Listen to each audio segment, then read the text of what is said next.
Bienvenido nuevamente al ciclo Principios de Fe. En nuestro recorrido a través de los fundamentos de la fe cristiana, hemos llegado al fin de nuestro camino. Y si bien no todos los finales son dichosos, puedo decirle que el tema de ahora es verdaderamente venturoso e inspirador. Trataremos sobre la nueva tierra.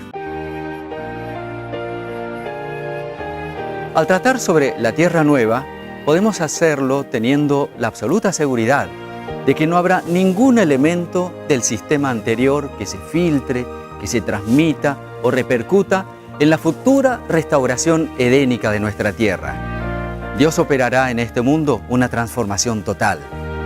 Hemos estudiado en el tema anterior que Dios extirpará el mal en la persona de su originador, Satanás, destruyéndolo por completo junto a sus malos ángeles para siempre. También vimos que los impíos, que rehusaron arrepentirse y se rebelaron contra la justicia, llevarán exactamente la misma suerte. Y finalmente, la palabra de Dios nos declara que el peor enemigo del hombre, la muerte, será totalmente destruida. Recién en ese punto, las condiciones estarán dadas para ofrecer seguridad eterna a todos los redimidos, no antes. En este último estudio de la serie Principios de Fe, veremos que el maravilloso plan de salvación alcanzará no solo a las personas, sino también al lugar de morada eterna de esas personas redimidas. Eso nos dice mucho sobre el carácter amoroso de Dios y de sus designios benéficos para con todas sus criaturas. Dirigiéndonos a la Biblia para entender el plan original de Dios con este mundo, comprendemos que fue creado con un solo propósito, para ser habitado. Así lo leemos en Isaías capítulo 45, versículo 18. Porque así dijo Jehová, que creó los cielos. Él es Dios, el que formó la tierra, el que la hizo y la compuso. No la creó en vano, para que fuese habitada la creó. Yo soy Jehová y no hay otro. Después de que Dios dotó la tierra de abundantes recursos, en un equilibrio perfecto de todos sus sistemas, para mantener la vida humana, la dio al hombre con el propósito de que la administrara de modo sustentable, a fin de que su formidable caudal de riquezas le proporcionara los medios adecuados a su desarrollo pleno y total. De manera muy clara, Dios marcó que la tierra sería la jurisdicción que le correspondería al hombre. Leemos en Salmo capítulo 115, versículo 16. Los cielos son los cielos de Jehová, y ha dado la tierra a los hijos de los hombres. Las Sagradas Escrituras nos enseñan que el Creador otorgó el legítimo señorío de la tierra al ser que había creado en ese momento. En Salmo capítulo 8, versículo 6, leemos: Le hiciste señorear sobre las obras de tus manos, todo lo pusiste debajo de sus pies. Lamentablemente, bien pronto, las condiciones originales de su posesión sufrieron un drástico cambio a partir de un desafortunado ejercicio de su dominio. Bajo Dios, Adán había de estar a la cabeza de la familia terrenal para mantener los principios de la familia celestial. Esto habría producido paz y felicidad, pero Satanás estaba resuelto a oponerse a la ley de que nadie vive para sí. Él deseaba vivir para sí mismo y trató de crearse un centro de influencia. Fue esto lo que incitó la rebelión en el cielo, y fue la aceptación de este principio egoísta por el hombre lo que trajo el pecado a esta tierra. Cuando Adán pecó, el hombre se separó del centro ordenado por el cielo. Un demonio vino a ser el poder central del mundo. Donde debiera haber estado el trono de Dios, Satanás colocó su trono. La clave de la pérdida de derechos por parte del hombre es que él hizo una entrega voluntaria de sus derechos al haber elegido conscientemente acatar la voluntad del tentador y no la de Dios. La Biblia así lo expresa en 2 de Pedro capítulo 2, versículo 19. Porque el que es vencido por alguno es hecho esclavo del que lo venció. La diseminación de la desgracia fue inmediata. La condición pecadora y mortal fue transmitida a toda la humanidad en forma muy rápida y sin excepción. Por tanto, como el pecado entró en el mundo por un hombre y por el pecado la muerte, así la muerte pasó a todos los hombres por cuanto todos pecaron. Podemos ver que esa realidad fue jactanciosamente señalada por Satanás cuando tuvo la osadía de tentar a Jesús a pecar. Leemos en San Lucas capítulo 4, versículos 5 y 6. Y le llevó el diablo a un alto monte y le mostró en un momento todos los reinos de la tierra. Y le dijo el diablo: a ti te daré toda esta potestad y la gloria de ellos, porque a mí me ha sido entregada y a quien quiero la doy. Pero Jesús no se dejó seducir por el enemigo. En el mismo punto en que Adán había fallado, Él triunfó para recuperar el derecho perdido por aquel. Observe las hermosas promesas de restauración del señorío original que encontramos en Miqueas capítulo 4, versículo 8. Dice así: y tú, oh torre del rebaño, fortaleza de la hija de Sión, hasta ti vendrá el señorío primero, el reino de la hija de Jerusalén. La restauración de la propiedad original del hombre fue siempre el propósito de Dios. En la época patriarcal, por ejemplo, lo dio a conocer a la humanidad a través de la experiencia de Abraham. Cuando éste se encontraba en Canaán, la tierra prometida, Dios le dio este mensaje. Vamos a leerlo en la palabra de Dios. Y Jehová dijo a Abraham, después que Lot se apartó de él: alza ahora tus ojos y mira desde el lugar donde estás hacia el norte y el sur, y al oriente y al occidente, porque toda la tierra que ves la daré a ti y a tu descendencia para siempre. Esto está escrito en Génesis capítulo 13, versículos 14 y 15. De esta manera vemos que Dios estaba haciendo una maravillosa revelación de su plan de restauración. El apóstol Pablo interpretó esa revelación divina y nos la transmitió de esta manera en Romanos capítulo 4, versículo 13. Vamos a leer la palabra de Dios. Porque no por la ley fue dada a Abraham o a su descendencia la promesa de que sería heredero del mundo, sino por la justicia de la fe. Note que aquí se lo reconoce como heredero no meramente de una región, sino del mundo completo. Y se indica que lo que le dio ese derecho de propiedad fue la justicia de la fe. Ahora nos preguntamos, ¿será que Abraham recibió realmente la herencia de la tierra mientras vivió en Canaán? Sorpréndase, la Biblia revela que no la recibió, ni aún para asentar un pie, pero le prometió que se la daría en posesión y a su descendencia después de él, cuando él aún no tenía hijo. Esto es lo que nos dice los Hechos capítulo 7, versículo 5. Pero eso no constituye un alejamiento del plan de Dios, en absoluto. Al contrario, la clave está en que Abraham comprendió que Dios se refería a la recuperación de la herencia que Adán había perdido. Note cómo lo expresa la palabra de Dios en el libro de Hebreos capítulo 11, versículos 8 al 10. Vamos a leer este texto inspirado. Por la fe, Abraham, siendo llamado, obedeció para salir al lugar que había de recibir como herencia, y salió sin saber a dónde iba. Por la fe habitó como extranjero en la tierra prometida, como en tierra ajena, morando en tiendas con Isaac y Jacob, coherederos de la misma promesa, porque esperaba la ciudad que tiene fundamentos, cuyo arquitecto y constructor es Dios. ¿Qué modificaciones necesitará tener esta tierra para que pueda realmente ser la morada eterna de los salvados? Recordando lo visto en el estudio sobre el milenio, los santos reinarán como reyes y sacerdotes. ¿Recuerda que estudiamos esto? Ellos estarán reinando con Jesús por 1000 años en el cielo.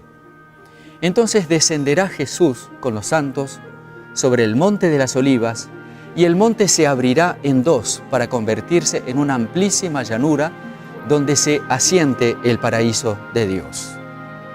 El resto de la tierra no quedará purificado hasta que, finalizados los 1000 años, resuciten los impíos y se congreguen en torno de la ciudad.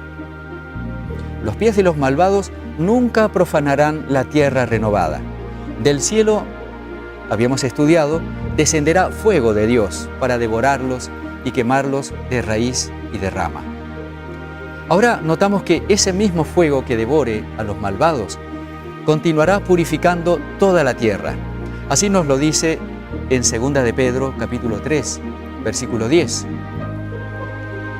Pero el día del Señor vendrá como ladrón en la noche, en el cual los cielos pasarán con grande estruendo y los elementos ardiendo serán deshechos, y la tierra y las obras que en ella hay serán quemadas.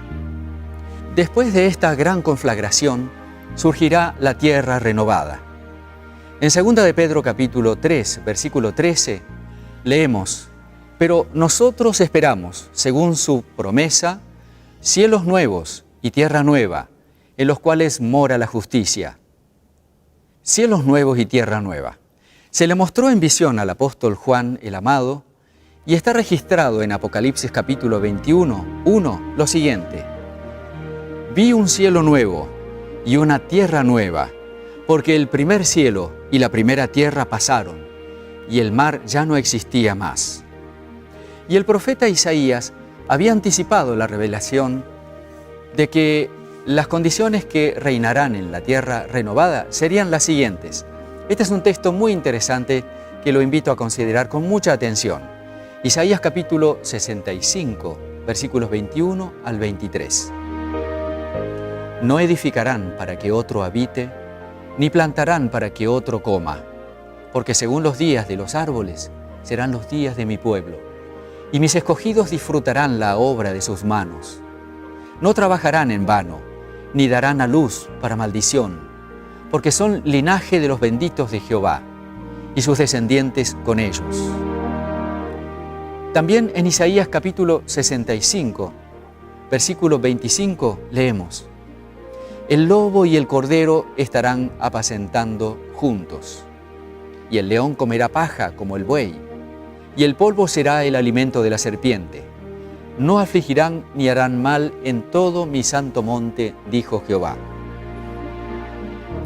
Cuando el Edén vuelva a florecer en la tierra, el santo día de reposo de Dios será honrado por todos los que moren debajo del sol.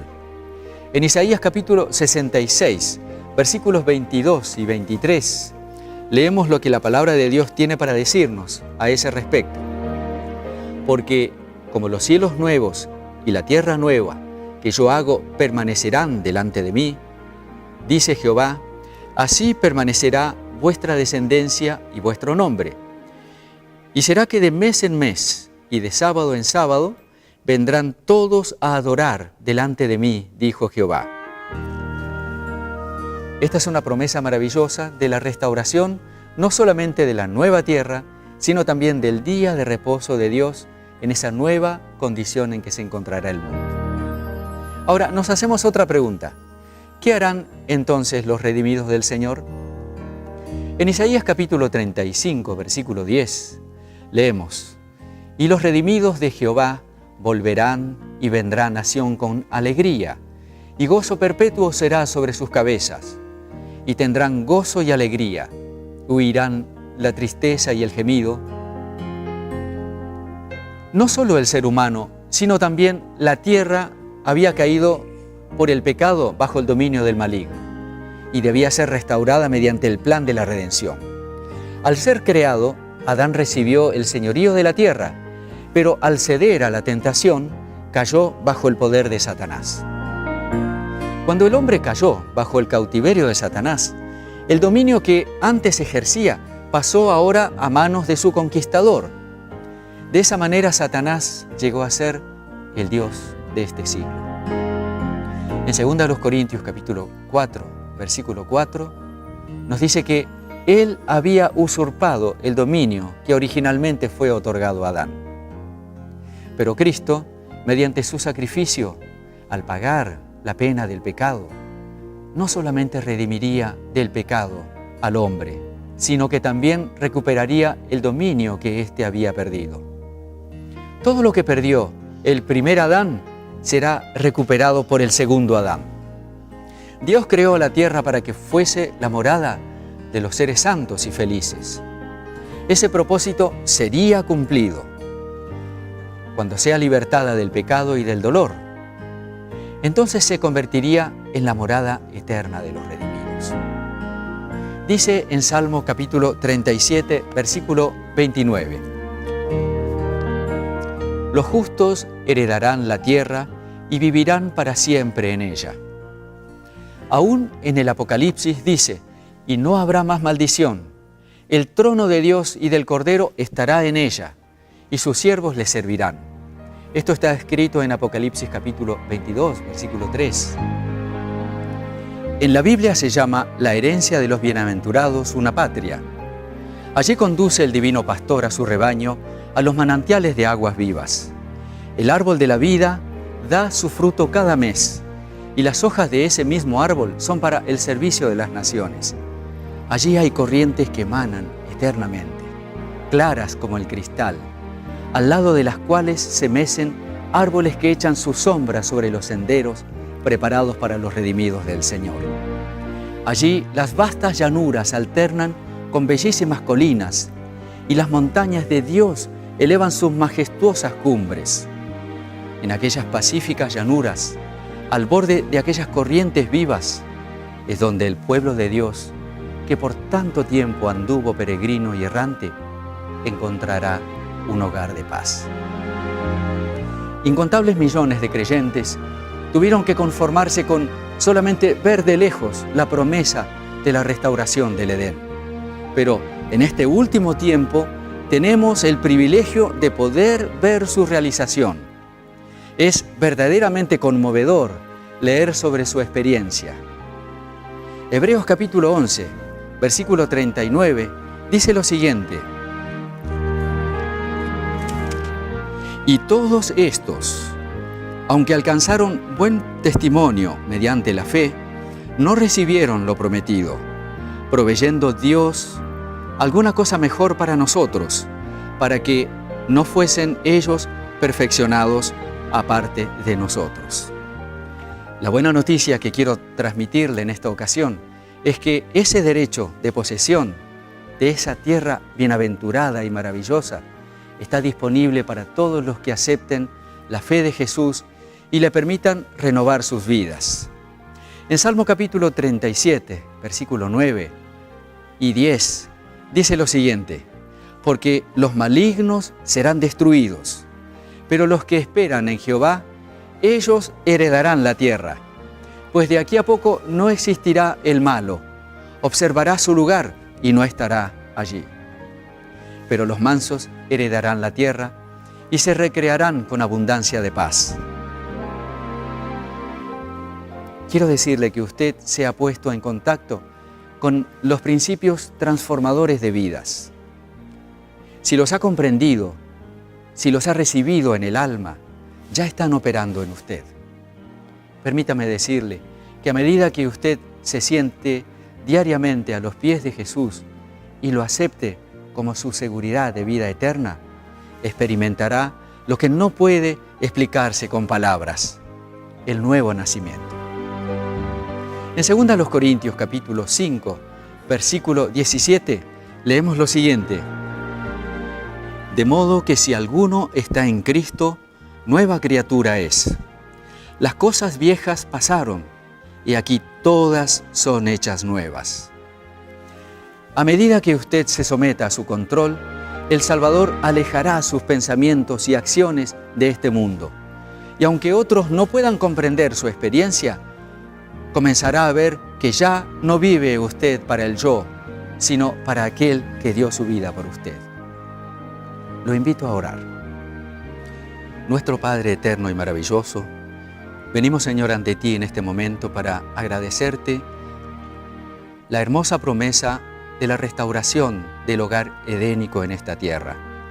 Gracias, Señor, por permitirnos a través de la fe, tener la seguridad de que por tu justicia y por tu ayuda podremos obtener esa herencia que Adán había perdido.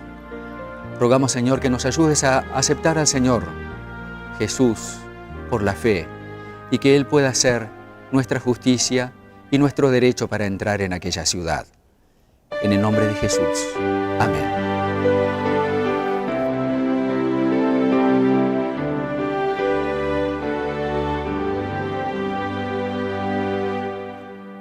En la mansión de mi Señor no habrá ya más tribulación, no habrá pesar, ningún dolor que me quebrante el corazón.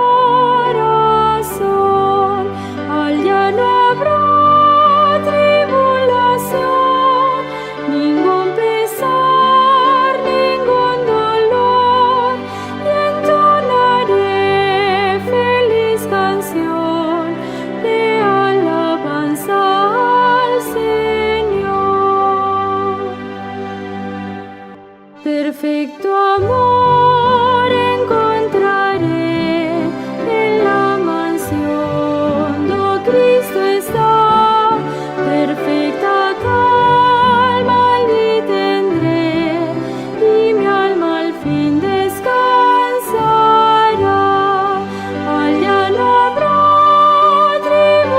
tribulación, ningún pesar, ningún dolor, y entonaré feliz canción de alabanza al Señor.